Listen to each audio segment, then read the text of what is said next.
সুপ্রভাত বন্ধুরা, আজ হলো 17ই অক্টোবর শুক্রবার। আজকের সকালের বরাক উপত্যকার শ্রীভূমি, করিমগঞ্জ, শিলচর, হাইলাকান্দি সহ আসামের বিশেষ বিশেষ খবরগুলি হলো: গুজরাটের রাজনৈতিক ভূমিকম্প, হঠাৎ পদত্যাগ করলেন গুজরাটের সব মন্ত্রীরা। কী কারণে একসঙ্গে 16 জন মন্ত্রী ইস্তফা দিলেন গুজরাটে? রাজ্য জুড়ে রাজনীতিতে তোলপাড় শুরু হয়েছে। বিস্তারিত থাকবে প্রতিবেদনে। শ্রীভূমি, করিমগঞ্জ জেলায় আসাম বিধানসভার উন্নয়ন স্ট্যান্ডিং কমিটি গতকাল শ্রীভূমি, করিমগঞ্জ জেলায় সফর করেন এবং বিভিন্ন বিভাগের কাজকর্মের অগ্রগতি পরিদর্শন করেন। গ্রাম উন্নয়ন বিভাগের প্রধানমন্ত্রী আবাস যোজনা, 15 ফাইন্যান্স কমিশন ও এনরেগা প্রকল্পের কাজকর্মের অগ্রগতি সরজমিনে পরিদর্শন করেন। জুবিন গার্গের রহস্য উদ্ঘাটনে সিঙ্গাপুর যাচ্ছে অসম পুলিশ। হাইলাকান্দিতে রেশন কার্ডের নভেম্বর মাসের চাল বরাদ্দ করা হয়েছে। আগামী 10 তারিখের ভিতরে রেশন কার্ডের চাল বন্টন করতে বলা হয়েছে। গতকাল অনুষ্ঠিত হয়েছে অসম মন্ত্রিসভার বৈঠক। মন্ত্রিসভার বৈঠকে গুরুত্বপূর্ণ সিদ্ধান্ত, আলোচনা ও অনুমোদন। আজ রাহুল গান্ধী আসাম আসছেন। জুবিন গার্গের গড়ে গিয়ে পরিবারের লোকদের সঙ্গে সাক্ষাৎ করবেন রাহুল গান্ধী এবং বিহারে ভোটের আসন বন্টন নিয়ে রাহুল গান্ধী ও লালু প্রসাদ যাদবের উচ্চ পর্যায়ের বৈঠক। তাহলে বিস্তারিত খবরে যাওয়ার আগে অবশ্যই ভিডিওটিতে একটি লাইক দিয়ে চ্যানেলটি সাবস্ক্রাইব করে পাশের বেল আইকনটি বাজিয়ে রাখবেন এবং ফেসবুক পেজে দেখে থাকলে পেজটি ফলো করে ভিডিওটি শেয়ার করবেন যাতে সঠিক খবরগুলি সবার কাছে পৌঁছাতে পারি। এবার শুনুন আজকের খবরের বিস্তারিত। প্রথম খবর, গুজরাটের রাজনৈতিক ভূমিকম্প, হঠাৎ পদত্যাগ করলেন গুজরাটের সব মন্ত্রীরা। কী কারণে একসঙ্গে 16 জন মন্ত্রী ইস্তফা দিলেন? গুজরাটের রাজ্য জুড়ে রাজনীতিতে তোলপাড় শুরু হয়েছে। ভারতীয় জনতা পার্টি শাসিত অর্থাৎ বিজেপি শাসিত গুজরাট সরকারের 16 জন মন্ত্রী পদত্যাগ করেছেন গতকাল। সকল মন্ত্রী মুখ্যমন্ত্রী ভূপেন্দ্র প্যাটেলের কাছে তাদের পদত্যাগপত্র জমা দিয়েছেন। 16 অক্টোবর 2025 ইংরাজি রোজ শুক্রবার অর্থাৎ গতকাল মুখ্যমন্ত্রী ভূপেন্দ্র প্যাটেলের বাসভবনে এক গুরুত্বপূর্ণ বৈঠকের পর সকল মন্ত্রী পদত্যাগপত্র জমা দিয়েছেন। পদত্যাগপত্রের আগে সকল মন্ত্রী মুখ্যমন্ত্রীর সাথে দেখা করেন। এই বৈঠকে মুখ্যমন্ত্রী ছাড়া সকল মন্ত্রীর পদত্যাগপত্র গৃহীত হয়। গুজরাটের মন্ত্রীদের জমা দেওয়া পদত্যাগপত্র রাজ্যপালের কাছে জমা দেওয়া হবে। তাদের সকল পদত্যাগপত্র প্রস্তুত ছিল। মন্ত্রীরা তাদের পদত্যাগপত্রে স্বাক্ষর করেছিলেন, আর কোনো নির্দেশনা দেওয়া হয়নি। রাজ্যে মন্ত্রিসভা সম্প্রসারণ প্রক্রিয়া চূড়ান্ত পর্যায়ে পৌঁছেছে। বিজেপির রাজ্য সভাপতি জগদীশ বিশ্বকর্মা প্রথম পদত্যাগপত্র জমা দেন। এরপরে সকল মন্ত্রী একের পর এক পদত্যাগপত্র জমা দেন। এই পদত্যাগপত্র বিশ্বকর্মার কাছে জমা দেওয়া হয়, যিনি সমস্ত মন্ত্রীকে পদত্যাগ করার নির্দেশ দেন। মুখ্যমন্ত্রী মন্ত্রীদের পদত্যাগপত্র চাননি। গতকাল বিকেলে মুখ্যমন্ত্রী ভূপেন্দ্র প্যাটেলের বাসভবনে মন্ত্রীদের এক উচ্চ পর্যায়ের বৈঠক অনুষ্ঠিত হয়, যেখানে সিদ্ধান্ত নেওয়া হয় যে সমস্ত মন্ত্রীরা একসাথে পদত্যাগ করবেন। এই সিদ্ধান্তের পরে সকলের নজর এখন নতুন মন্ত্রিসভা ঘোষণার দিকে। নতুন মন্ত্রিসভার শপথ গ্রহণ অনুষ্ঠান আজ শুক্রবার গান্ধীনগরে মহাত্মা মন্দিরে অনুষ্ঠিত হবে নতুন মন্ত্রিসভার শপথ গ্রহণ অনুষ্ঠান। অপরদিকে শ্রীভূমি, করিমগঞ্জ জেলায় আসাম বিধানসভার উন্নয়ন স্ট্যান্ডিং কমিটি গতকাল শ্রীভূমি, করিমগঞ্জ জেলায় সফর করেন এবং বিভিন্ন বিভাগের কাজকর্মের অগ্রগতি সরজমিনে পরিদর্শন করেন। গ্রাম উন্নয়ন বিভাগের প্রধানমন্ত্রী আবাস যোজনা, 15 ফাইন্যান্স কমিশন ও এনরেগা প্রকল্পের কাজকর্মের অগ্রগতি সরজমিনে পরিদর্শন করেন। অসম বিধানসভার উন্নয়ন বিভাগের স্ট্যান্ডিং কমিটির সদস্যরা বৃহস্পতিবার শ্রীভূমি, করিমগঞ্জ জেলা সফর করলেন।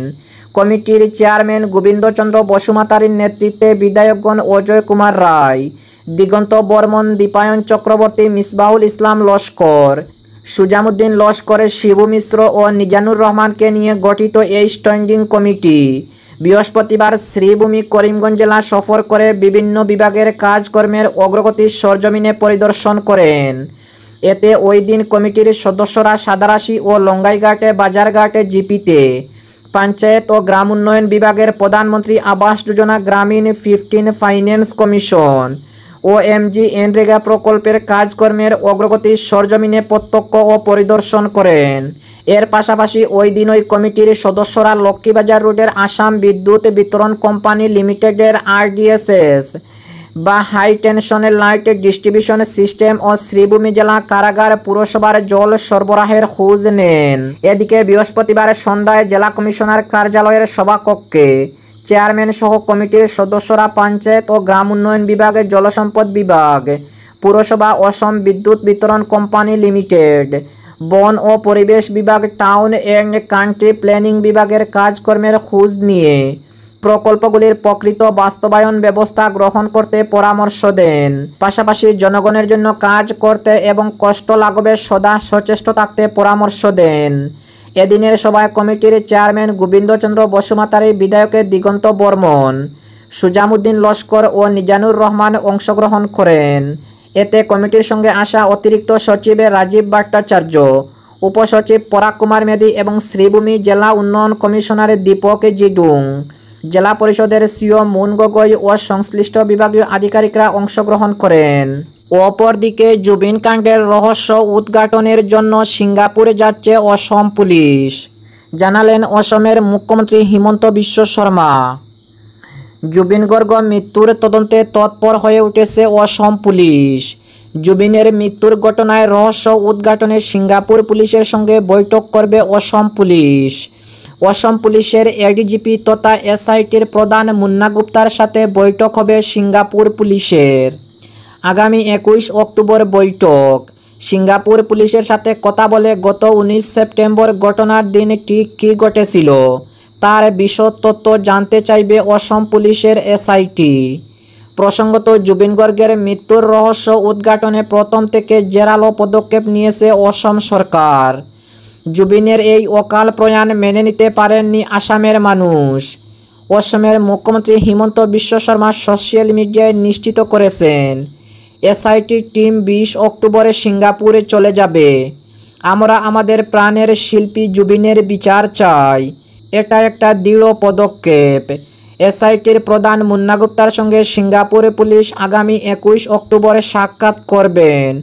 এই সাক্ষাতের একদিন আগে 20 অক্টোবর আমাদের টিম সিঙ্গাপুরে পৌঁছে যাবে। আমাদের বিশ্বাস জুবিনের জন্য ন্যায় বিচার জয় হবেই। নয়াদিল্লিতে বিদেশমন্ত্রী এস জয়শঙ্কর ও সিঙ্গাপুরের হাই কমিশনার এলিস চেংয়ের সঙ্গে সাক্ষাতের পরই এই ঘোষণা করেন অসমের মুখ্যমন্ত্রী। তবে মুখ্যমন্ত্রী জানিয়েছেন, আন্তর্জাতিক আইন অনুসারে সিঙ্গাপুরের সঙ্গে যৌথ তদন্ত আইনত অনুমোদিত নয়। সাংবাদিক বৈঠকে মুখ্যমন্ত্রী আরও জানান, আসন্ন বৈঠকে কর্মকর্তাদের নাম ও আলোচনার ইস্যুগুলিকে বৈঠকে রাখার অনুরোধ করা হয়েছে। বিদেশ মন্ত্রক এস জয়শঙ্করে সিঙ্গাপুর পুলিশকে জানিয়েছে, শীঘ্রই অসমের 2 পুলিশ কর্মকর্তা সিঙ্গাপুর যাবেন। সেই সঙ্গে মুখ্যমন্ত্রী আরও জানিয়েছেন, সত্য ঘটনা সামনে আনতে সিঙ্গাপুর পুলিশ সম্পূর্ণভাবে সহযোগিতা করবে বলে জানিয়েছে। এর আগে অসম সরকারের অনুরোধে স্বরাষ্ট্র মন্ত্রণালয় সিঙ্গাপুরের সঙ্গে পারস্পরিক আইনি সহায়তা চুক্তি চালু করে বিধানের অধীনে সিঙ্গাপুরের কর্তৃপক্ষ মামলার তথ্য আদান প্রদান করতে পারবে। তদন্তমূলক সহায়তা প্রদান, প্রয়োজনে অভিযুক্ত ব্যক্তিদের প্রত্যর্পণ সহ আইনি প্রক্রিয়ায় সহযোগিতা করতে বাধ্য। গত 19 সেপ্টেম্বর সিঙ্গাপুরে স্কুবা ডাইভিং করতে গিয়ে অসমের শিল্পীর মৃত্যু হয়। অসমের জনপ্রিয় শিল্পী জুবিন গর্গের ন্যায় বিচারের দাবিতে সোচ্চার হয়ে ওঠে পুরো আসাম। গতকাল জুবিন গর্গের মৃত্যুর মামলায় ধৃত 5 অভিযুক্তকে জেলা কারাগারে আনা হয়েছে। তারপরই উত্তেজনা ছড়ায় পুরো আসাম জুড়ে। অভিযুক্তরা ধৃতদের গাড়ি লক্ষ্য করে প্রথমে পাথর ছুড়ে বেশ কয়েকটি গাড়িসহ পুলিশের ভ্যান ক্ষতিগ্রস্ত হয়। ধৃত 5 জন হলেন সংগঠকের আয়োজক শামকানু মহন্ত, গায়কের ম্যানেজার সিদ্ধার্থ শর্মা, খড়তুতুবাই বরখাস্তে এপিএস কর্মকর্তা সন্দীপন গর্গ ও 2 নিরাপত্তা কর্মী। অপরদিকে বরাক উপত্যকার হাইলাকান্দিতে রেশন কার্ডের নভেম্বর মাসের চাল বরাদ্দ করা হয়েছে। আগামী 10 নভেম্বর তারিখের ভিতরে রেশন কার্ডের চাল বন্টন করতে বলা হয়েছে। হাইলাকান্দি জেলা আয়ুক্ত এক বিজ্ঞপ্তিতে জানিয়েছেন যে হাইলাকান্দি জেলায় নভেম্বর মাসের রেশন কার্ডের খাদ্য সুরক্ষার চাল বরাদ্দ করা হয়েছে। বিজ্ঞপ্তিতে বলা হয়েছে যে নভেম্বর মাসে অন্তোদয় অন্ন যোজনা কার্ড প্রতি 35 কিলোগ্রাম করে চাল এবং প্রায়োরিটি হাউস হোল্ড কার্ডের ক্ষেত্রে মাথাপিছু 5 কিলোগ্রাম করে চাল বন্টন করা হবে। নভেম্বর মাসের 1 থেকে 10 তারিখ পর্যন্ত অন্ন সুরক্ষার নির্ধারিত দিনগুলিতে ইপস মেশিনের মাধ্যমে এই চাল বন্টন করতে বলা হয়েছে। অপরদিকে গতকাল অনুষ্ঠিত হয়েছে অসম মন্ত্রিসভার বৈঠক। অসম মন্ত্রিসভার বৈঠকে গুরুত্বপূর্ণ আলোচনা ও সিদ্ধান্ত গ্রহণ ও অনুমোদন। অসম সরকার শিল্পী জুবিন গর্গের স্থায়ী সমাধি নির্মাণের জন্য পদক্ষেপ গ্রহণ করেছে। রাজ্যের লোক নির্মাণ বিভাগকে এই সমাধি প্রকল্প নির্মাণের দায়িত্ব দেওয়া হয়েছে। দিশপুরের লোকসেবা ভবনে অনুষ্ঠিত রাজ্য মন্ত্রিসভার বৈঠকের পর সাংবাদিকদের সঙ্গে কথা বলতে গিয়ে অসমের মুখ্যমন্ত্রী ডক্টর হিমন্ত বিশ্ব শর্মা একথা জানান। একটি বিশেষ কমিটি এই সমাধি প্রকল্পে অনুমোদন জানাবে বলে উল্লেখ করে তিনি বলেন, এই কমিটিতে শিল্পীর পত্নী গরিমা গর্গ সহ 11 জন রয়েছেন। এদিকে জুবিন গর্গের মৃত্যুর বিচার প্রক্রিয়া ফাস্ট ট্র্যাক আদালতে চলবে বলে মুখ্যমন্ত্রী জানিয়েছেন। তিনি আগামী মাসে এই মামলার অভিযোগনামা দাখিল করা হবে বলে উল্লেখ করেছেন। ডক্টর হিমন্ত বিশ্ব শর্মা বলেন, বিচারের জন্য বিশেষ সরকারি আইনজীবী নিয়োগ করা হবে এবং পরবর্তী সময়ে এই সরকারি আইনজীবী নাম ঘোষণা করা হবে। জুবিন গর্গের মৃত্যুর ঘটনা সম্পর্কে অভিযুক্ত শামকানু মহন্ত, সিদ্ধার্থ শর্মা সহ 5 জনকে বাক্সার কারাগারে পাঠানো সম্পর্কে সাংবাদিকদের করা এক প্রশ্নের উত্তরে মুখ্যমন্ত্রী হিমন্ত বিশ্ব শর্মা বলেন, নিরাপত্তার স্বার্থেই তাদের বাক্সার কারাগারে প্রেরণ করা হয়েছে। সেই কারাগারে অভিযুক্তদের কোনো ধরনের বিশেষ সুবিধা নেই বলে উল্লেখ করেন তিনি। এদিকে মন্ত্রিসভার গতকালের বৈঠকে আগামী ডিসেম্বর মাসে নামরূপে সার কারখানার ভিত্তিপ্রস্তর স্থাপনের বিষয়ে অনুমোদন জানানো হয়েছে। এছাড়া রাজ্য সরকারের কর্মচারী ও পেনশনারদের মহার্ঘ ভাতা 50% বৃদ্ধির বিষয়ে মন্ত্রিসভায় অনুমোদন জানানো হয়েছে। অপরদিকে আজ শুক্রবার রাহুল গান্ধী আসছেন অসমে। জুবিন গার্গের গড়ে গিয়ে পরিবারের লোকদের সঙ্গে সাক্ষাৎ করবেন কংগ্রেস তথা বিরোধী দল নেতা রাহুল গান্ধী। শিল্পী জুবিন গার্গের প্রতি শ্রদ্ধা নিবেদনের জন্য আজ কংগ্রেস দলের নেতা তথা লোকসভার বিরোধী দল নেতা রাহুল গান্ধী আসাম আসবেন। তিনি সোনাপুরের কমারকুচিতে থাকা শিল্পীর শেষ কৃতিস্থলে গিয়ে শ্রদ্ধা নিবেদন করবেন। শ্রী রাহুল গান্ধী শিল্পীর বাসগৃহে গিয়ে তার পরিবারের লোকদের সঙ্গে সাক্ষাৎ করার কথা রয়েছে। এবং আজকের শেষ খবরটি, বিহারে ভোটের আসনে বন্টন নিয়ে উচ্চ পর্যায়ের রাহুল গান্ধী ও লালু প্রসাদ যাদবের বৈঠক। বিহার বিধানসভা নির্বাচনের প্রথম দফার মনোনয়নের সময়সীমা শেষ হতে আর মাত্র 26 ঘন্টা বাকি, কিন্তু এখন পর্যন্ত বিরোধী মহাগঠবন্ধন আসনে বন্টন নিয়ে চূড়ান্ত সমঝোতায় পৌঁছতে পারেনি। এই অবস্থায় বৃহস্পতিবার সক্রিয় ভূমিকা নিলেন কংগ্রেস নেতা রাহুল গান্ধী এবং আরজেডি প্রধান লালু প্রসাদ যাদব। সূত্রের খবর, কংগ্রেস সভাপতি মল্লিকার্জুন খাড়গেও রাহুল গান্ধী আরজেডির সঙ্গে একাধিক দফায় আলোচনা করেন। বৈঠকে উপস্থিত ছিলেন লালু প্রসাদ যাদবও। তিনি কংগ্রেস নেতাদের জানান, মহাগঠবন্ধনের অন্য শরিকদের যথাযথ গুরুত্ব দিতে হবে।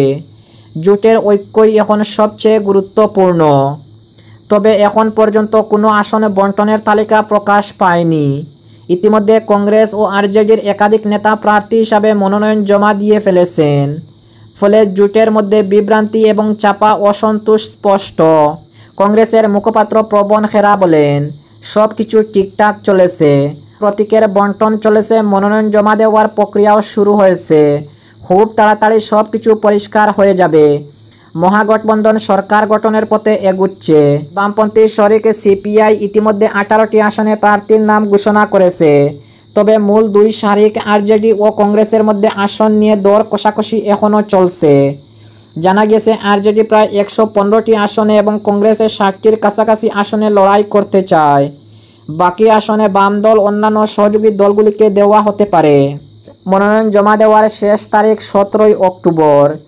প্রথম দফায় 243-এর মধ্যে 121টি আসনে ভোট গ্রহণ হবে 6 নভেম্বর। দ্বিতীয় দফার ভোট হবে 11 নভেম্বর এবং গণনা হবে 14 নভেম্বর।